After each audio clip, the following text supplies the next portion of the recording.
Positive for reversible adiabatic process.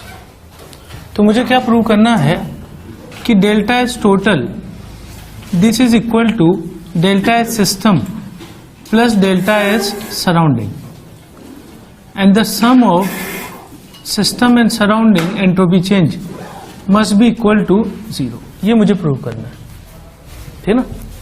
तो अब जब हम टोटल एंट्रोपी चेंज निकालना चाह रहे हैं तो हमें कैलकुलेशन सेपरेटली करनी पड़ेगी सिस्टम और सराउंडिंग के लिए, सिस्टम वर्सेस सराउंडिंग।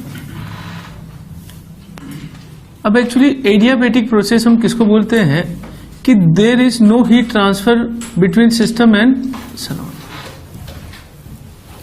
यानी कि हमने जो है सिस्टम इस तरीके से एनक्लोज किया हुआ है, इंसुलेटेड किया हुआ है कि उससे बाहर हीट जा ही नहीं रही, ठीक ना। अब जब बाहर हीट नहीं जाएगी तो इससे सराउंडिंग को मिलने वाली हीट क्या होगी, 0।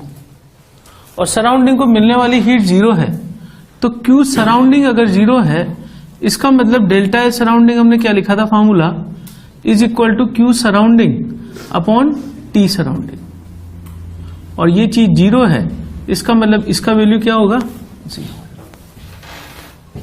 ठीक। अब इसके बाद जो है सिस्टम के लिए देखना चाह रहा हूं मैं। तो सिस्टम के लिए हमने डेल्टा एस सिस्टम निकाला था, एक फॉर्मूला डिराइव किया था मैंने ln T2/T1 plus nR ln V2/V1, सही है। और T और V में रिलेशन क्या था कि T1V1 gamma -1 is equal to T2V2 gamma -1, सही है।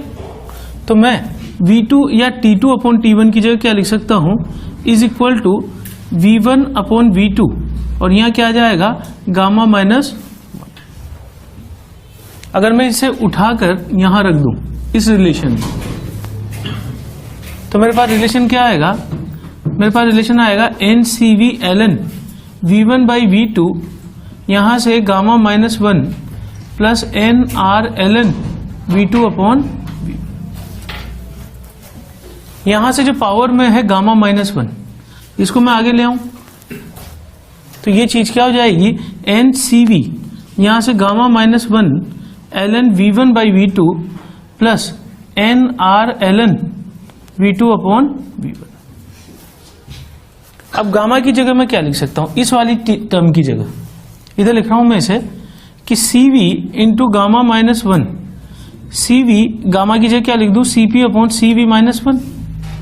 ये चीज क्या हो जाएगी, CP minus CV upon CV cancel out हुआ और CP माइनस CV की जगह क्या लिख सकता हूं मैं, R। तो इसका मतलब मैं इसकी जगह R लिख दूं तो nR ln V1/V2 हो गया plus nR ln V2 upon V1 हो गया। अगर मैं इसे उल्टा कर दूं V1/V2 तो माइनस में आ जाएगा ये टर्म, ये दोनों टर्म एक दूसरे को कैंसिल आउट करेगी तो सम कितना हो गया, इसी। समझ गए बात हो। अब ये जो मैंने चीज करवाई है यहां पे, इस पे बेस्ड एक न्यूमेरिकल बन सकता है। न्यूमेरिकल कैसे बन सकता है, देखो ध्यान से देखना।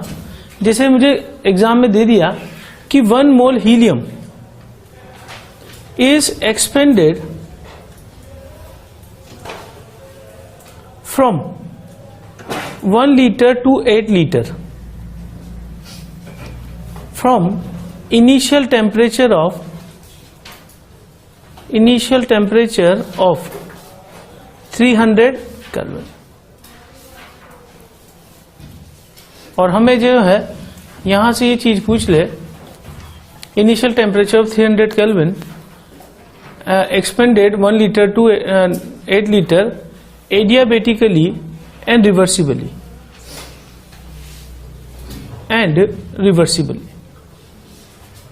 ये तो मेंशन करना पड़ेगा उसे रिवर्सिबल। सबसे पहला वो पूछ ले कि डेल्टा एस सिस्टम कितना होगा। अब देखो, अब आपको क्या करना है जैसे ये तो हो गया न्यूमेरिकल। यूजुअली बच्चा क्या करेगा, इसको न्यूमेरिकल मान के सोल्व करेगा, ठीक ना। और उस केस में वो क्या करेगा, T1 V1 गामा लगाकर, V1 V2 है मेरे पास, T1 है तो यहां से क्या निकालेगा, T2, ठीक है। चौथा अननोन निकाल के फिर यहां रख के सोल्व करेगा, और यहां रख के सोल्व करेगा तो आंसर कितना आना चाहिए, 0। तो अगर थियोरेटिकली आपको ये चीज पता है तो आप सीधा आंसर क्या लिख दो यहां पे, 0। और उसके बाद दूसरी चीज उसने पूछ ली कि डेल्टा सराउंडिंग कितना होगा, तो कोई हीट ट्रांसफर नहीं है इसके बीच में, तो ये चीज क्या हो जाएगी। और अगली चीज है सी, डेल्टा एस टोटल क्या होगा, तो डेल्टा एस टोटल क्या होने वाला है। तो सिंपल सा कंक्लूजन ये है कि अगर प्रोसेस रिवर्सिबल बोल दिया है तो प्रोसेस चाहे जैसा भी हो उसका नेट एंट्रोपी चेंज तो 0 ही होगा। तो उल्टा चल देते हैं, नेट डेल्टा एस टोटल 0 है और surrounding Q delta S surrounding 0 है, इसका मतलब सिस्टम भी क्या होना चाहिए, 0।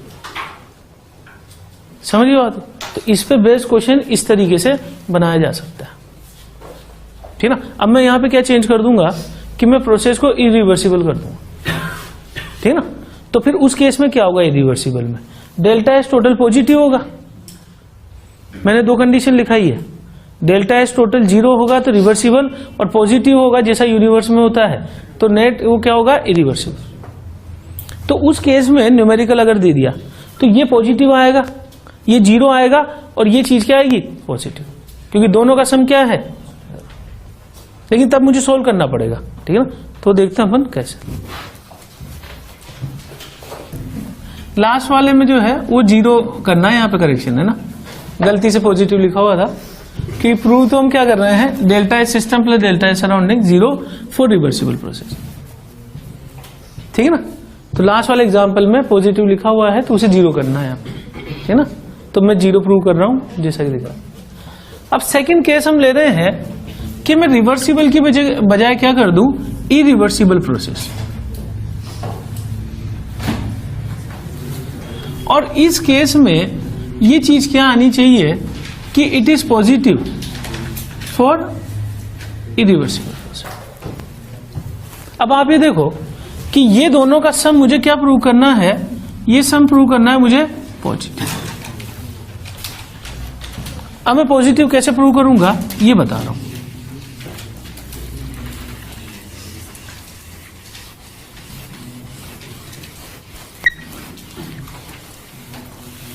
यहां से सबसे पहली बात तो यह है कि जैसे अगर मान लो मैं सिस्टम और सराउंडिंग देख रहा हूं तो कोई हीट ट्रांसफर नहीं होगा सिस्टम सराउंडिंग के बीच में, तो Q 0 है, Q सराउंडिंग को मिलने वाली हीट 0 है, तो डेल्टा एस सराउंडिंग क्या हो जाएगा, 0।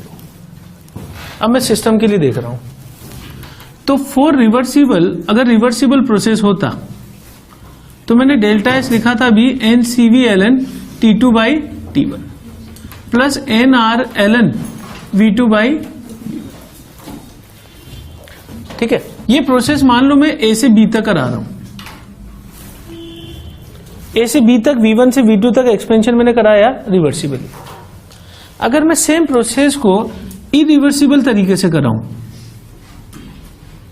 तो इरिवर्सिबल में डेल्टा एस डैश बराबर NCV/ln T2/T1 plus NR/ln, same change है V1 से V2। अब इससे पहले वाली पूरी क्लास में हमने एक चीज पॉइंट प्रूव किया है कि अगर सेम A से B तक चेंज किया जाए तो final temperature T2 dash greater than T2 है, ये रिवर्सिबल और ये इरिवर्सिबल। आपको याद हो तो हमने ये पॉइंट प्रूव किया है लास्ट क्लास में। अगर मान लो इन दोनों का सम रिवर्सिबल के लिए 0 आ गया, ध्यान देना आप, T2 रखने पर 0 आ रहा है तो उससे बड़ी टर्म रखने पर इन दोनों का सम पॉजिटिव आएगा ना। बात समझना, न्यूमेरिकली मान लो 300 केल्विन रखने पर 0 आ रहा है दोनों का सम, जो अभी प्रूव किया है इससे पहले मैं ये प्रूव कर चुका हूं, इससे पहले जस्ट एग्जांपल में, ठीक है। जब आप सो रहे थे तो यहां पे दोनों का सम 0 किया अपने प्रूव अभी, ठीक है। अब इरिवर्सिबल प्रोसेस में ये टेम्परेचर T2 की वजह कितना हो गया, T2 डैश, और T2 डैश हमेशा बड़ा होता है चाहे कंप्रेशन हो या एक्सपेंशन। तो 300 केल्विन पे रखने पर जीरो आ रहा है, तो 320 केल्विन रखने पर तो पॉजिटिव आएगा। न्यूमेरिकली सोच रहे हैं अपन। तो अगर ये टर्म एक से बड़ी है, ये जीरो है, तो फिर दोनों का सम डेल्टा एस टोटल क्या होगा, ये एक टर्म पॉजिटिव और एक टर्म जीरो, तो नेट क्या हो जाएगा, पॉजिटिव, यानी ग्रेटर देन। तो इरिवर्सिबल प्रोसेस चाहे जो भी हो, एडियाबेटिक या आइसोथर्मल, नेट चेंज उसमें क्या होगा, पॉजिटिव। अब इसको न्यूमेरिकली अपन करें, ठीक है। यहां आ जाता हूं मैं कि 1 mole helium is expanded from 1 litre to 8 litre adiabatically and reversibly, ठीक, ये मुझे दे दिया। अब हमसे पूछा है कि इस केस में डेल्टा एस सिस्टम क्या होगा, और यहां पे ये चीज और लिख दूं मैं, इस क्वेश्चन को ऐसे कर लेते हैं अपन, is expanded from 16 ATM to 1 ATM. Initial temperature was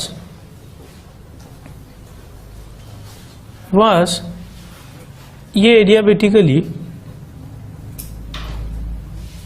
initial temperature was 300 kelvin, ठीक। तो अब आप ये देख लीजिए कि इस केस में यहां से 16 ATM तो 1 ATM हम कर रहे हैं, तो P1 और P2 मेरे पास होगा, ठीक है ना, और उसके अलावा इनिशियल टेम्परेचर मेरे पास है। तो ऐसा एक न्यूमेरिकल अपन ने एडियाबेटिक में करा हुआ है, ठीक है ना। फाइनल प्रेशर कितना मानेंगे, 180, ये इनिशियल प्रेशर। तो सोल्व करके मुझे यहां पे फार्मूला कौन सा लगाना है, डेल्टा एस सिस्टम बराबर NCV ln T2 by T1 plus NR ln, ये क्या हो जाएगा, V2 upon V1,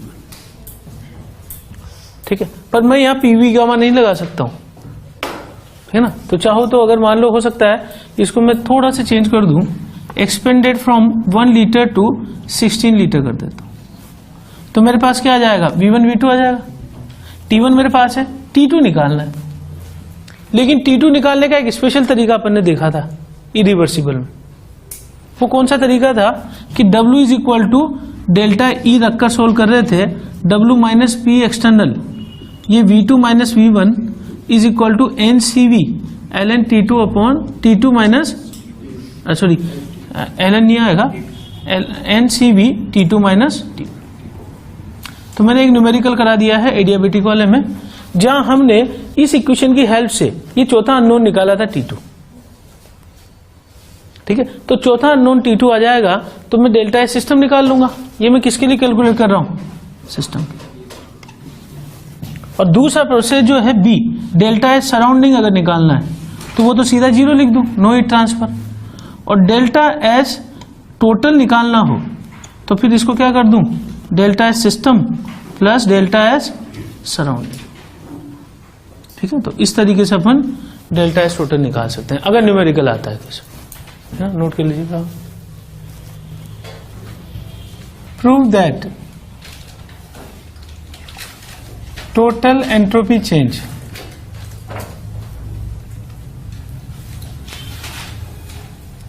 for reversible isothermal process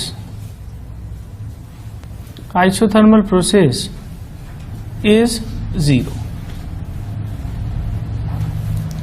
अब देखो, आप ध्यान किस पे रखोगे, रिवर्सिबल। अगर मैंने रिवर्सिबल प्रोसेस लिख दिया, चाहे जो भी हो, आइसोथर्मल या एडियाबेटिक, नेट एंट्रोपी चेंज 0 ही हो। यानी मुझे क्या प्रूव करना है कि delta S total is equal to 0, ये प्रूव करना है। अब इसको हम कैसे प्रूव करेंगे, फिर कर देते हैं सब। ये चाहिए एक तो सिस्टम और एक सराउंडिंग। सबसे पहले मैं सिस्टम देख रहा हूं, तो सिस्टम के लिए डेल्टा एस बराबर NCV ln T2 by T1 plus NR ln V2 upon V1। बताइए इनमें से कौन सी टर्म 0 होगी, ये टर्म 0 हो जाएगी, क्योंकि आइसोथर्मल है तो T1 इज इक्वल टू क्या ले रहे हैं, T2। तो सिस्टम के लिए डेल्टा एस मैंने मालूम कर लिया, ये ठीक है ना। अब वर्क क्या होता है रिवर्सिबल आइसोथर्मल के लिए, ये होता है माइनस nRT/ln V2/V1, ये अपने डिराइव करा हुआ है, ठीक है। W इसका इतना है और आइसोथर्मल बोल रहा हूं, तो आइसोथर्मल के लिए डेल्टा T 0 होता है, तो डेल्टा E भी 0 होता है फॉर ए आइडियल गैस। अगर डेल्टा E 0 होगा तो फर्स्ट लॉ ऑफ थर्मोडायनामिक्स से delta E is equal to Q plus W, में यहां पर डेल्टा E 0 है तो Q इज इक्वल टू क्या होगा, माइनस ऑफ W, यानी कि Q system is equal to minus of W system, और W सिस्टम कितना लिखा हुआ है मैंने, माइनस nRT रख दूं यहां ऐसा कैसा, तो प्लस nRT/ln, ये क्या हो जाएगा V2/V1। अब ये जो सारी की सारी हीट है ये किसको मिलने वाली है, सराउंडिंग को। तो अगर मैं सराउंडिंग की कैलकुलेशन करूं तो सराउंडिंग के लिए डेल्टा Q सराउंडिंग बराबर एक रिलेशन लिखा था अपन ने, minus Q system. Q system अगर इतना है, इसको यहां रख दूं ऐसा कैसा, तो यह आ जाएगा माइनस nRT/ln V2/V1। और अगर मैं इसके लिए डेल्टा S निकालना चाहूं तो डेल्टा S सराउंडिंग बराबर Q सराउंडिंग अपॉन T, और मैं यहां सोल्व करूंगा तो यह आ जाएगा माइनस nRT/ln T कट जाएगा ln V2/V1। अब दोनों चीजें देखना आप, सिस्टम के लिए डेल्टा S क्या है, nR/ln V2/V1, और सराउंडिंग के लिए डेल्टा S क्या है, माइनस nR/ln V2/V1। और जब आप इन दोनों को जोड़ोगे तो नेट डेल्टा S टोटल क्या जाएगा, 0। टोटल बराबर delta S system plus delta S surrounding, और यहां रखने पर क्या आ जाएगा, 0। अब इसमें न्यूमेरिकल कैसे होगा ये समझ रहे हैं, ये चीज मैं एक बार और समझा दूं, ये आ गई सबको समझ में, है ना। तो न्यूमेरिकल देख रहे हैं, न्यूमेरिकल किस तरीके से होगा। An ideal gas is expanded reversibly. अब देखिए केमिस्ट्री का क्वेश्चन होगा तो उसको मेंशन करना पड़ेगा कि किस तरीके से प्रोसेस करवा रहे। तो इसने बोला है कि reversibly from 1 litre to 10 litre at 227 degree centigrade, और हमें लिख दिया है कि R is equal to 2 calorie per mole kelvin, ठीक। अब देखिए सबसे पहले मुझसे पूछा कि डेल्टा S सिस्टम क्या होगा। वर्क की कैलकुलेशन कर चुके हैं अपन पहले से, ठीक है, तो वर्क का न्यूमेरिकल नहीं करा रहा हूं मैं न्यूमेरिकल कर रहा हूं डेल्टा S सिस्टम का। तो डेल्टा S सिस्टम का क्या हो जाएगा, 0 प्लस nR/ln V2/V1, या मैं इसको लिख सकता हूं 2.303 nR/ln V2/V1। लोग इसमें लोग में चेंज कर दिया अपन ने, लोग 10 का इसमें, तो ये हो जाएगा 2.303, n की वैल्यू 2, r की वैल्यू 2, log 10/1, यानी log 10 की वैल्यू कितनी हो जाएगी, 1। तो सोल्व करने पे कितना आ जाएगा, और t तो यहाँ पे है नहीं, इज इक्वल टू 4 इंटू 2.303, जो भी आ रहा है लगभग 9.2 के आसपास। यूनिट क्या होगी, कैलोरी पर केल्विन। अब आप ये देख लीजिए यहां से कि टेम्परेचर की जरूरत नहीं पड़ी मुझे, लेकिन अगर वर्क पूछता कि वर्क फॉर सिस्टम, तो मुझे कौन सा फार्मूला लगाना पड़ता, माइनस nRT/ln V2, ठीक। तो यहां तो मुझे टेम्परेचर की कोई जरूरत नहीं है आइसोथर्मल। अच्छा, अगर मुझसे पूछ लिया बी डेल्टा S सराउंडिंग बताइए, और तीसरा पार्ट पूछ लिया कि डेल्टा S टोटल बताइए, तो चूंकि रिवर्सिबल प्रोसेस बोल रहा है तो डेल्टा S टोटल तो क्या होगा, 0, और इन दोनों का सम 0 है, तो ये मैं सीधा लिख सकता हूं ना, माइनस 9.2 कैलोरी पर केल्विन। तो इस तरीके से न्यूमेरिकल बन सकता है। अब एक और न्यूमेरिकल हम क्या बना सकते हैं कि मैं यहां पे रिवर्सिबली ना कर रहा हूं, मैं यहां लिख दूं against 1 atm constant external pressure, ठीक। तो फिर हमें वर्क की कैलकुलेशन अलग से होगी, ठीक है ना। तो पहले अपन प्रूव कर लेते हैं थियोरेटिकली, उसके बाद फिर अपन न्यूमेरिकल करेंगे। 4 तरह के न्यूमेरिकल बनाए जा सकते हैं, तीसरा ये है, एक और मैं कराऊंगा रिवर्सिबल के लिए, इरिवर्सिबल के लिए, ठीक है। तो ये नोट कर लो। Total entropy change is positive for irreversible adiabatic process, irreversible isothermal process।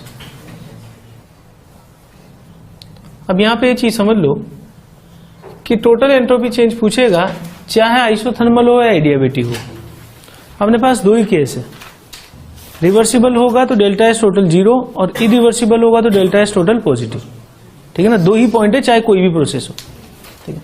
अब मैं इसको प्रूव करना चाह रहा हूं, तो सबसे पहले मैंने स्टार्टिंग किया कि सिस्टम के लिए मैं क्या लिखूंगा। सिस्टम के लिए मैं अभी लिख चुका हूं n, इसको 0 कर चुका हूं, 0 plus N R L N V2 upon V1, ये लिख चुके हैं। बोलो, मैंने सेम फार्मूला क्यों यूज कर लिया, ये मैं बता चुका हूं कि ए से बी तक मैं ले जा रहा हूं, रिवर्सिबली ले जाऊं चाहे इरिवर्सिबली ले जाऊं, डेल्टा एस का एक ही फार्मूला यूज करते हैं इनडायरेक्टली, क्योंकि वो स्टेट फंक्शन है, ठीक है। अगर डब्ल्यू वर्क में इसमें रिवर्सिबल में देखूं तो क्या हो जाएगा, minus N R T L N V2 upon V, सही है। तो यहां से इसको जो है डेल्टा एस को बाद में अपन इसके टर्म में लिखेंगे, ठीक है। तो अच्छा, यहां से Q क्या लिख सकता हूं मैं, W इरिवर्सिबल बराबर माइनस P एक्सटर्नल, ये क्या हो जाएगा V2 माइनस V1, इरिवर्सिबल में यूज करते हैं हम। और डेल्टा E सिंस 0 है तो Q इरिवर्सिबल बराबर माइनस W इरिवर्सिबल, ये लिखूंगा मैं। और ये सारी की सारी हीट किसको मिल जाएगी, ये सारी की सारी हीट मिलेगी सराउंडिंग को। तो सराउंडिंग का Q surrounding is equal to minus Q system, और माइनस Q सिस्टम इसकी जगह क्या आ जाएगा, माइनस Q सिस्टम की जगह लिख दूं मैं प्लस W इरिवर्सिबल। तो delta S surrounding is equal two plus W irreversible upon temperature इसका। अब एक चीज मैं यहां से कर रहा हूं कि जो डेल्टा एस सिस्टम है, इस डेल्टा एस सिस्टम को मैं क्या लिख सकता हूं, delta S system into T कर दूं मैं, तो मैं इसे लिख सकता हूं माइनस W रिवर्सिबल। और अगर ये लिख दिया मैंने तो डेल्टा एस सिस्टम क्या हो जाएगा, is equal to minus W reversible upon T. अब मेरे पास दो चीजें आ गई, एक तो सिस्टम के लिए और एक सराउंडिंग। तो अगर मैं दोनों का सम कर दूं तो डेल्टा एस टोटल बराबर W minus W reversible upon T plus W irreversible upon T. तो 1 upon T W irreversible minus W reversible. अब केस फर्स्ट ले रहा हूं मैं, कंप्रेशन का केस। तो कंप्रेशन में वर्क पॉजिटिव होता है magnitude wise, work done on the gas is positive. और कंप्रेशन में मैंने बोल दिया था कि W reversible is less than W irreversible. यह आइसोथर्मल में प्रूव कर चुका हूं मैं दूसरे या तीसरे लेक्चर में। तो अगर मैग्नीट्यूड वाइज ये बड़ा है तो ये बड़ा होगा तो डेल्टा एस टोटल क्या हो जाएगा, पॉजिटिव। और दूसरा केस में लूं, केस सेकेंड, एक्सपेंशन का केस। तो एक्सपेंशन के केस में वर्क होता है नेगेटिव, और उस केस में W reversible is greater than W irreversible.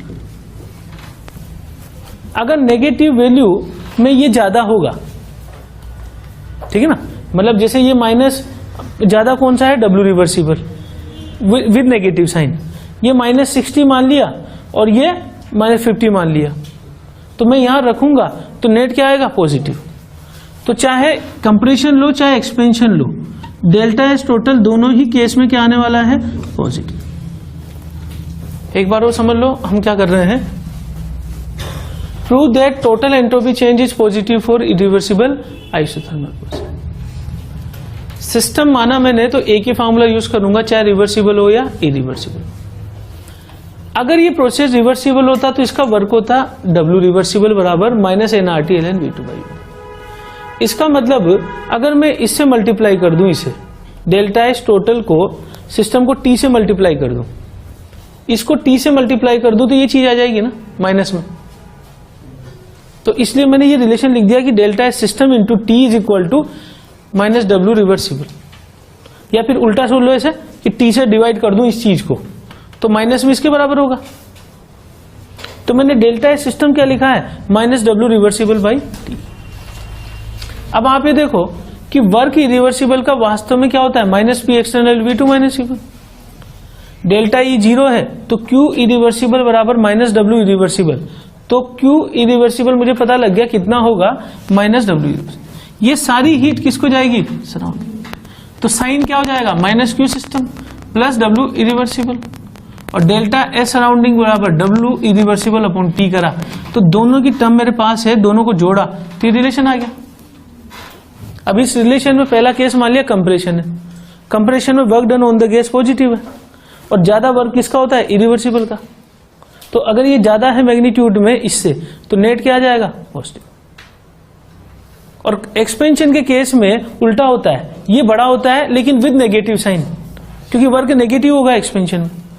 तो चाहे कोई सा भी प्रोसेस हो, चाहे कंप्रेशन हो, चाहे एक्सपेंशन हो, चाहे एडियाबेटिक हो या आइसोथर्मल हो, अगर रिवर्सिबल लिखा हुआ है तो नेट एंट्रोपी चेंज 0 और इरिवर्सिबल लिखा है तो नेट एंट्रोपी चेंज पॉजिटिव। ये इसका कंक्लूजन है। अब न्यूमेरिकल कैसे होगा वो देख लेते हैं।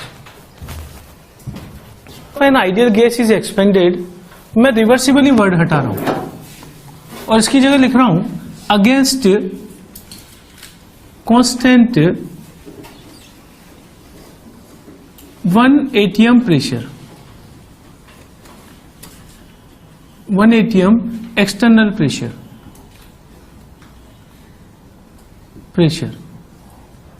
From 1 litre to 10 litre at 227 degree. अगर क्वेश्चन में एक ही टेम्परेचर दिया हुआ है तो इसका कंक्लूजन क्या है कि वो टेम्परेचर कांस्टेंट है। अगर टेम्परेचर कांस्टेंट है तो प्रोसेस कौन सा हो गया, आइसोथर्मल, ठीक ना। आइसोथर्मल में ये लाइन लिख देगा तो फिर प्रोसेस कौन सा हो गया, इरिवर्सिबल।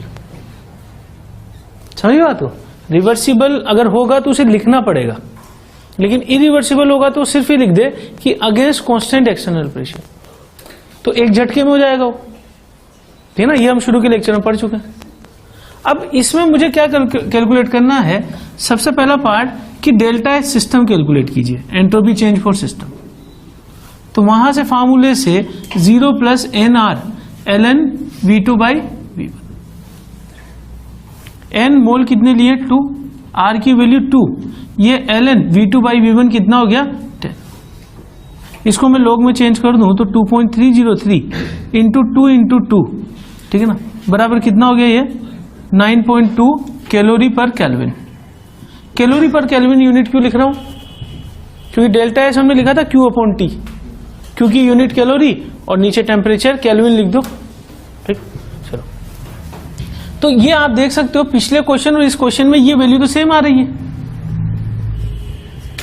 बात समझ आएगी ना, ये तो सेम है, क्योंकि चाहे प्रोसेस रिवर्सिबल हो या इरिवर्सिबल हो, फार्मूला तो एक ही यूज हो रहा है ना। कौन सा formula, NCV ln T2/T1 plus NR ln V2/V1। अब जो दूसरा बात प्रोसेस है वो कौन सा है कि डेल्टा एस सराउंडिंग क्या होगा। तो डेल्टा एस सराउंडिंग, अब वहां से आ जाए अपन, तो मैंने अभी लिखा था W इरिवर्सिबल अपॉन T। अब W इरिवर्सिबल कैसे निकालते हैं हम, W irreversible -P external V2 - V1 सभी के लिए, चाहे कोई सा भी हो। -P एक्सटर्नल 1 atm के अगेंस्ट है और ये 10 लीटर 1 लीटर कितना हो जाएगा, -9 लीटर एटीएम। 9 लीटर एटीएम को मैं जूल में चेंज कर लूं पहले, और जूल में चेंज करके कैलोरी में चेंज करना पड़ेगा। तो क्या करना पड़ेगा, -9 इंटू 101.3 जूल आ गया, और इसको 4.18 से डिवाइड कर दूं तो क्या आ जाएगा, कैलोरी। ठीक है। तो यहां से आप सोल्व कर लोगे तो ये हो जाएगा, इधर कर देता हूं मैं, यहां से मैंने निकाल लिया ये माइनस, इसको लगभग 900 जूल कर देता हूं, तो W irreversible is equal to minus 900 joule हो गया। और कैलोरी में चेंज करना है तो माइनस 900 अपॉन 4.2, ये किस में आ गया? अब आप इसे सोल्व करोगे तो ये अप्रोक्स कितना आएगा, लगभग में बता दीजिए कि अप्रोक्सीमेटली कितना आने वाला है, कितना हो जाएगा?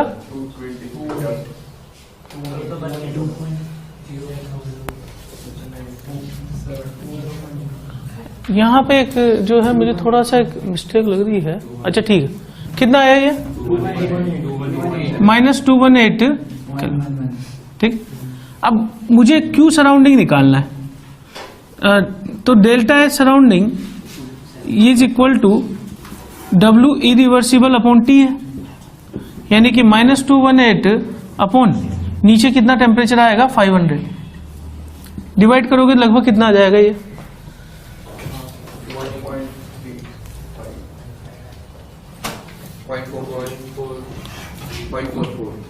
0.44 कैलोरी पर केल्विन। अब हमसे तीसरा पार्ट पूछा है, सी पार्ट, कि डेल्टा एच टोटल कितना है। तो डेल्टा एच टोटल होगा सिस्टम प्लस सराउंडिंग, तो सिस्टम प्लस सराउंडिंग में सिस्टम के लिए निकाला है अपन ने 9.2 और सराउंडिंग में 0.44, तो लगभग ये कितना हो जाएगा? 8.8 कैलोरी पर, और जो कि पॉजिटिव आ रहा है ग्रेटर देन 0। तो ये न्यूमेरिकल से भी प्रूव हो गया कि अगर प्रोसेस इरिवर्सिबल होगा तो नेट एंट्रोपी चेंज क्या आने वाला है? पॉजिटिव। एक बार वो समझ लो इस बात को। आइसोथर्मल में मेन फार्मूला था NCV ln T2/T1 plus NR ln V2/, तो वो टर्म तो 0 हो गई। मोल हमने कितने लिए हैं? 2, और R की वैल्यू क्या लिए हैं हमने? 2, तो ये ln 10 रखा मैंने, लगभग इतना गया 9.2 कैलोरी पर। ये कैलकुलेशन तो हो गई सिस्टम के लिए। अब मुझे डेल्टा एस निकालना है सराउंडिंग के लिए, तो सराउंडिंग के लिए मैं इधर आ गया, जो भी मैंने थोड़ी देर पहले किया था कि इसके लिए वर्क इरिवर्सिबल क्या था? -P external V2 - V1, delta E 0 था आइसोथर्मल के लिए, तो Q इरिवर्सिबल बराबर -W इरिवर्सिबल, और इसको मैं यहां ले गया -Q सिस्टम में, तो फार्मूला क्या आ गया? W irreversible. तो मैंने इस चीज को, इस फार्मूले को मैंने कहां रखा है? यहां पर। W इरिवर्सिबल कैसे निकालूंगा? -P external V2 - V1, V2 V1 है, P एक्सटर्नल, तो मेरे पास आंसर आया लीटर एटीएम में, उसको मैंने चेंज कर लिया जूल में, जूल को चेंज कर लिया मैंने कैलोरी में, ये माइनस में आया, ठीक है, डिवाइड बाय T किया तो ये लगभग 0.44 कैलोरी। तो डेल्टा एच सराउंडिंग इतना है, सिस्टम इतना है, दोनों को जोड़ दूंगा, समझिए बात हो। तो ये चारों पॉइंट हमने न्यूमेरिकली प्रूव कर दिए एक तरह से, कि if a metal body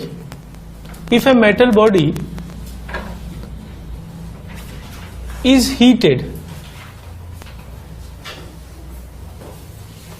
up to 727 degree centigrade, या इसको मैं ले लेता हूं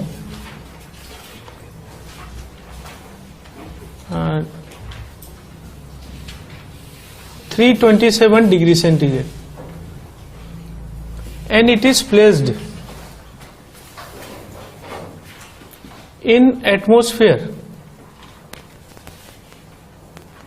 where temperature is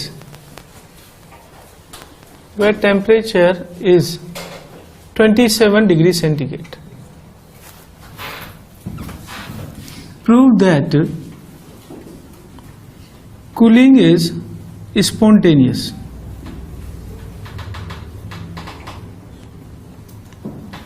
अब आप ये समझ लो, ये बिल्कुल प्रैक्टिकल चीज है। एक मेटल ऑब्जेक्ट को मैं गर्म कर दूं 327 डिग्री सेंटीग्रेड, और यहां रूम टेम्परेचर पे लाके रख दूं, ठीक है। हम एनर्जी नहीं निकाल रहे हैं सेकेंड लॉ ऑफ थर्मोडायनामिक्स से, हमें निकाल रहे हैं कि रिएक्शन विल अकर और नॉट। रिएक्शन हो जाएगी अपने आप तो स्पॉन्टेनियस, नहीं होगी तो नॉट।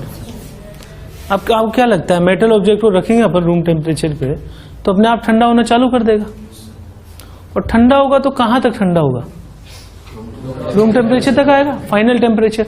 ठीक है, उस दौरान वो मेटल ऑब्जेक्ट क्या करेगा? अपनी हीट को सराउंडिंग को देगा। मेटल ऑब्जेक्ट का जो हीट लॉस है वो सराउंडिंग का गेन होगा। समझ बात? तो अब अपन न्यूमेरिकली इस चीज को प्रूव करना चाह रहे हैं। हम क्या प्रूव करना चाह रहे हैं कि कूलिंग इज स्पॉन्टेनियस। और कोई भी प्रोसेस स्पॉन्टेनियस कब होता है? जब delta S total greater than 0 या पॉजिटिव हो। तो मुझे प्रूव करना है कि delta S system plus delta S surrounding, इन दोनों का सम क्या आने वाला है? पॉजिटिव। अगर पॉजिटिव आ गया तो मैं प्रोसेस को क्या बोल दूंगा? स्पॉन्टेनियस। और अगर नेगेटिव आ गया तो क्या बोल देंगे? Non spontaneous. अब वो कैसे है वो देख रहे हैं। हीटेड और if it is placed in atmosphere where temperature is 27 degree centigrade, prove that cooling is spontaneous. तो अगर मान लो मैं ब्लॉक यहां पे रख रहा हूं मेटल बॉडी, इसका इनिशियल टेम्परेचर में T1 ले लेता हूं 327 डिग्री सेंटीग्रेड, और बाहर एटमोस्फेयर जो है वो एटमोस्फेयर यानी सराउंडिंग, एटमोस्फेयर का मतलब क्या होता है? सराउंडिंग। इसका टेम्परेचर है T2 मान लिया 27 डिग्री सेंटीग्रेड। ठीक, अब ये वाला जो है ये मेटल ऑब्जेक्ट, इससे हीट बाहर निकलेगी, और हीट बाहर निकलेगी तो ये टेम्परेचर T1 से कहां तक आएगा? T2 तक, यानी 327 डिग्री सेंटीग्रेड से ठंडा होकर इसे कहां तक आना है? 27 डिग्री सेंटीग्रेड। तो जो डेल्टा एस सिस्टम होगा, मैं पहले डेल्टा एस सिस्टम की बात कर रहा हूं, वो होगा इंटीग्रेशन dq अपॉन टी। इस dq अपॉन टी को मैं लिख सकता हूं ms dt अपॉन टी। अब आप देखना q मैंने क्या लिखा है, q होता है ms डेल्टा टी, तो dq क्या होगा? ms dt। तो छोटे छोटे चेंज को अपन जोड़ रहे हैं, तो यहां dq की जगह ms dt लिखा, नीचे t है। तो यहां से टेम्परेचर की लिमिट T1 से T2 आएगी। सोल्व करोगे तो ये क्या आ जाएगा? ms ln T2 upon T1। सही है? इसको मैं ऐसे लिख सकता हूं ना, ms ln 300 अपॉन 600। ये क्यों किया मैंने? क्योंकि ये 300 केल्विन है, टेम्परेचर हमेशा केल्विन में ही रखा जाता है, और ये 600 केल्विन। तो सोल्व करने पर ये चीज आ गई। इसको मैं लिख सकता हूं ms ln हाफ, या मैं इसे लिख सकता हूं माइनस ms ln 2, या मैं इसे लिख सकता हूं माइनस 0.693 इंटू ms। बोलो ln 2 का वैल्यू कितना होता है? 0.693। मैंने अभी एंट्रोपी चेंज किसके लिए कैलकुलेट किया है? सिस्टम के लिए। ठीक, अब मैं क्या कैलकुलेट करना चाह रहा हूं? सराउंडिंग का टोटल एंट्रोपी चेंज। सराउंडिंग का एंट्रोपी चेंज कैसे कैलकुलेट करेंगे वो समझ रहे हैं। अल्टीमेटली इस मेटल ऑब्जेक्ट ने सारी हीट किसको दी? सराउंडिंग को। तो इसका जो टेम्परेचर है, जैसे Q अगर मैं मेटल बॉडी के लिए लूं तो मैं उसे लिख सकता हूं ms T2 माइनस T1 लिख सकता हूं, जितनी हीट यहां से निकली सिस्टम से। Q का फार्मूला शुरू में लिखा अपन ने, याद हो तो? 3 फार्मूला, C डेल्टा T या NC डेल्टा T या MS डेल्टा T। अगर मैं उससे करूं यहां पे तो ये हो जाएगा MS T2 माइनस T1, यानी कि 300 माइनस 600, तो ये हो जाएगा माइनस 300 इंटू MS। सही है? अब ये सारी हीट सराउंडिंग को मिलने वाली है, तो Q सराउंडिंग क्या होगा? माइनस Q सिस्टम, और माइनस Q सिस्टम कितना होगा? यहां रख दूं तो 300 ms। सही है? और 300 ms करने के बाद डेल्टा एस सराउंडिंग क्या होगा? Is equal to Q surrounding upon T surrounding, और ये कितना हो गया? 300 ms अपॉन टेम्परेचर सराउंडिंग का 300 केल्विन, तो ये कितनी आ गई वैल्यू? ms। m क्या होगा? ऑब्जेक्ट का मास, और s क्या होगा? स्पेसिफिक हीट कैपेसिटी जिसका मेटल बना हुआ है। हर मेटल के लिए अलग अलग होगा स्पेसिफिक हीट कैपेसिटी। अब आपके सामने दोनों है कि सराउंडिंग इतना है और सिस्टम के लिए नेट चेंज इतना है। तो अगर मैं दोनों को जोड़ दूं तो delta S system minus 0.693 ms और डेल्टा एस सराउंडिंग ms, तो ये चीज क्या आ गई? पॉजिटिव।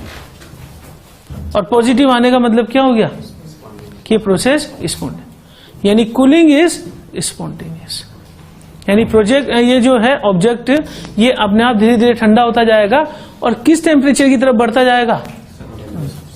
तो जो सबसे बड़ा कंक्लूजन था हमारा यहाँ सेकंड लॉ ऑफ थर्मोडायनेमिक्स खत्म होता है। सेकंड लॉ ऑफ थर्मोडायनेमिक्स हमें ये बताता है कि प्रोसेस होगा कि नहीं होगा, एनर्जी चेंज नहीं कैलकुलेट कर रहे हैं, हम ये बताने में सक्षम है कि एक प्रोसेस जो मैंने यहां रखा आइस रूम टेम्परेचर में रख दी तो वो पिघलेगा कि नहीं पिघलेगा, या मेटल ऑब्जेक्ट ठंडा होगा कि नहीं होगा। समझ गए बात को। तो ये सेकंड लॉ ऑफ थर्मोडायनेमिक्स हमने इस केस के लिए लगाया। ठीक है, चलिए अब इसके बाद हम पढ़ रहे हैं third law of thermodynamics. First law तो एनर्जी कांस्टेंट, सेकंड लॉ क्या था, एंट्रोपी इंक्रीजिंग। ठीक है, थर्ड लॉ ऑफ थर्मोडायनेमिक्स बिल्कुल सिंपल है, वो ये है कि 0 केल्विन पर हर क्रिस्टलाइन ऑब्जेक्ट की एंट्रोपी 0 होती है। अब इसका क्या मतलब है समझा रहा हूं। मान लो गैस भरी हुई है इस कमरे में, तो गैस में रैंडमनेस बहुत ज्यादा होगी। Randomness is a function of temperature. अगर मैं गर्म करूंगा गैस को तो रैंडमनेस बढ़ेगी, और मैं ठंडा करूंगा तो रैंडमनेस कम होगी।